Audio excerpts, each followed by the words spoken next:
मैं Shashank Sharma GT news में आपका हार्दिक स्वागत करता हूं। बरेली में कुर्मी क्षत्रिय सभा ने प्रेस वार्ता का आयोजन कर लोकसभा चुनाव का किया है बहिष्कार। मेयर उमेश गौतम मुर्दाबाद के लगाए नारे। कहा मेयर ने सभा के दौरान कुर्मी नेता का किया है अपमान। मेयर उमेश गौतम मांगे माफी वरना चुनाव का करेंगे बहिष्कार। मैं केपी सेन गंगवार कुर्मी क्षत्रिय सभा का जिलाध्यक्ष हूँ और उसके द्वारा हमारा छात्रावास चलता है।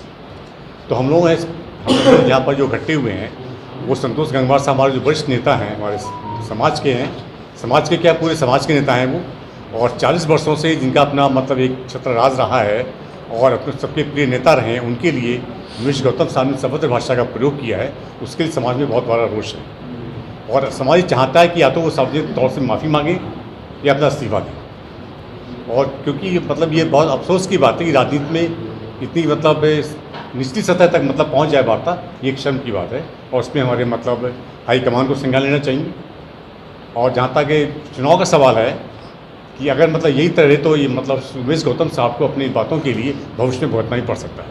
आप लोग क्या मांग करेंगे क्या आप लोग विरोध करेंगे? चुनाव को लेकर क्या आप चुनाव को क्या रणनीति बनाई है? इस चुनाव को लेकर तो ये है कि मतलब अब चूँकि मतलब एक भाजपा के नेता सतपाल जी खड़े हुए हैं, तो सवाल यहाँ पर यह है कि हमें मोदी जी के हाथों में मजबूत भी करना है।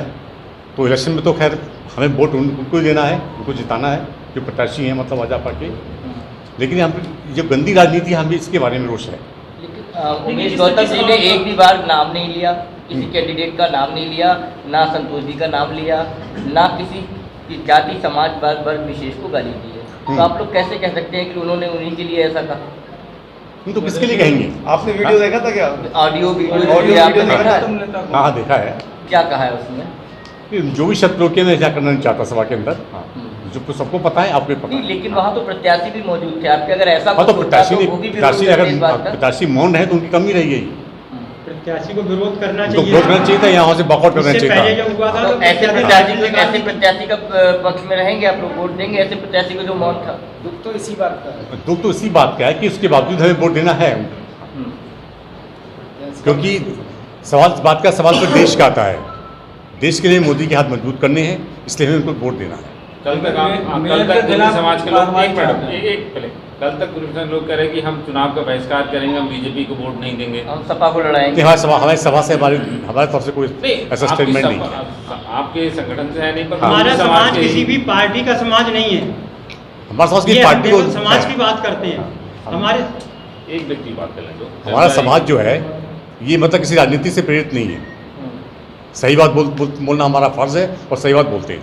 इस पूरे प्रकरण में आज तक संतोष गंगवार जी की तरफ से कोई बयान नहीं आया है। उनके नेतृत्व में सब लोग चुनाव लड़ रहे हैं, उनके नेतृत्व की बात कह रहे हैं। एक बात सुनिए, नाराजगी वाली बात कहाँ से आ रही है? दोनों नेता मंच में बैठ के साथ बात कर रहे हैं, चीज कर रहे हैं, फिर ये नाराजगी वाली बात कहाँ से?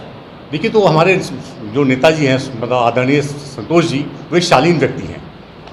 आपने कभी 40 वर्षों में कभी उनके मुँह से कोई भाषा का प्रयोग नहीं सुना हो। संतोष जी ने आपसे कहा कि इस तरह के विरोध करिए या अपमान हुआ है या आप उनके समर्थक हैं, उनके लिए सपोर्ट में आइए, क्या कुछ ऐसा कुछ कहा था उन्होंने? क्या ये हमारी अपनी विचारधारा है ना। जो बात आप मांग कर रहे हो, संतोष जी तो खंडन कर रहे हैं ना, वो तो कह रहे हैं मैंने ऑडियो सुना भी नहीं है, कोई ऐसी बात है भी नहीं। देखिए, वो उनका अपना आकलन है, उनकी अपनी भाषा है। क्या आप लोग नहीं, ऐसा नहीं लग रहा आप लोग राजनीति कर रहे हैं संगठन के माध्यम से? हम राजनीति बिल्कुल नहीं कर रहे हैं, राजनीति बिल्कुल नहीं कर रहे हैं। प्रेस वार्ता का मकसद क्या है आपका? इससे क्या फर्क पड़ने वाला है? चुनाव पे कोई फर्क पड़ेगा क्या? इससे भारतीय जनता पार्टी को कोई नुकसान हो रहा है आपके? ऐसा इस बीच बस्ती के समर्थन में आई समाज से भी मानवाधिकार की रिहाना बेगम ने मीडिया को बताया, मतलब ये एटीट्यूड रहा मतलब तो हो भी सकता है नुकसान। क्या करेंगे आप लोग? बहिष्कार करेंगे फिर चुनाव में? ये तो समय बताएगा ना। आज निर्णय आज का मकसद ये है कि इस तरह की अभद्र भाषा का प्रयोग नहीं होना चाहिए और हमारे मिस्टर उमेश गौतम साहब को इस अभद्र भाषा के लिए सार्वजनिक रूप से माफ़ी मांगनी चाहिए और हाईकमान को उनके पास से त्याग पर देना चाहिए। ये हमारी मांग है। अगर वो नहीं मांगते हैं माफी और नहीं त्याग करते तो क्या करेंगे? तो ये अपनी रणनीति मानते हैं, तय करेंगे, बहिष्कार करेंगे, चुनाव समाज इकट्ठा होकर आपको बताते चलें कि बरेली में आज कुर्मी क्षत्रिय सभा द्वारा अपने छात्रावास पर प्रेस वार्ता की, जिस दौरान भाजपा ने मेयर उमेश गौतम पर गंभीर आरोप लगाते हुए कहा कि जनसभा के दौरान भाजपा मेयर उमेश गौतम ने 8 बार के सांसद का जनसभा के दौरान किया है अपमान, जिसका ऑडियो भी सोशल मीडिया पर वायरल हुआ था, लेकिन कोई भी इसका खुलकर विरोध नहीं कर रहा था। आज कुर्मी सभा द्वारा खुलकर इसका विरोध किया गया।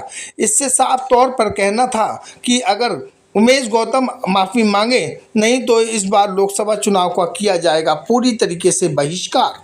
है आप संगठन में कौन सा संगठन मैं है? कुर्मी महासभा का मेंबर हूँ, कोई पदाधिकारी नहीं हूँ, लेकिन मेंबर हूँ क्या कहना और चाहते हैं? आजीवन सदस्य। संक्षेप में पूरी बात बताइए। मैं सिर्फ इतना कहना चाहता हूँ, जो व्यक्ति यूनिवर्सिटी चला रहा है, शिक्षाविद है, उसको इतनी अभद्र भाषा की टिप्पणी नहीं करनी चाहिए, और यदि उन्होंने टिप्पणी की है तो उसकी गलती को स्वीकार करना चाहिए।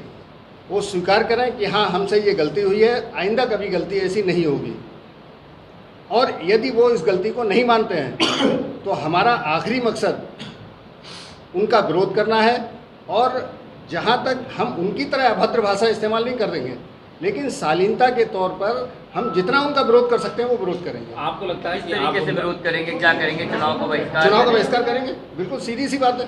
नहीं, मेयर चुनाव थोड़ी लड़े, चुनाव तो आप ही के समाज के वो लड़ रहे चुनाव हैं। लड़ेंगे तो उनका बहिष्कार करेंगे हम। उनका तो लोकसभा चुनाव है ना। तो अभी आप ये नहीं सोच सकते आपके कुर्मी कैंडिडेट हैं मैदान में, तो ब्राह्मण समाज फिर उनका नहीं विरोध कर सकता है? बात इसमें आप ये बताइए कि जो उन्होंने भाषा का प्रयोग किया वो करना चाहिए क्या? आप ही बता दीजिए। नहीं, जिस भाषा की आप बात कर रहे हैं, दोनों दोनों लोग नेता मना कर रहे हैं। करने को तैयार नहीं है, दोनों नेता डिनाई कर रहे हैं। कल बीजेपी कार्यालय में दोनों को साथ गुफ्तगू करते हुए देखा गया है, वहां भी पूछा गया, वो उस बात से दोनों डिनाई कर रहे हैं। संतोष जी के नेतृत्व में चुनाव लड़ने की बात कही जा रही है, बीजेपी प्रदेश अध्यक्ष कह रहे हैं, फिर आखिर किस बात का विरोध कुर्मी समाज कर रहा है? प्रत्याशी भी कौन है? प्रत्याशी भी कुर्मी? प्रत्याशी भी कौन है? ये तो वही हुआ कि बेगानी शादी में अब्दुल्ला दीवाना, जिसपे आप आरोप उन लगा दोनों रहे का हैं, आरोप नहीं जिनके है। लिए लगा रहे हैं, दोनों लोग साथ आपकी हैं। बात में बिल्कुल दम है, लेकिन नेता हो सकता है किन्हीं मजबूरियों के कारण ना बोल पा रहा हो। हमेशा जो जवाब होता है वो पब्लिक ही देती है। उसको हराने का और जिताने का काम वो पब्लिक करती है, वो नेता नहीं करते। नेता पता नहीं कौन से प्रेशर में हो, उनको क्या समझा दिया हो, इसको हम कैसे क्या कह सकते आप हैं? लोगों को माध्यम बनाया क्या उन्होंने? नहीं, माध्यम को क्यों अपनी बात बनाएंगे? रखें। क्या हमारे पास विवेक नहीं है क्या? हमारे पास विवेक है ना, हम अपने विवेक से भी तो काम कर सकते हैं ना। चलो धन्यवाद। बरेली से जयदेवल के साथ हरवीर सिंह की रिपोर्ट। आप हमारे साथ बने रहें और देखते रहें GT न्यूज़, सच्चाई हर कीमत पर।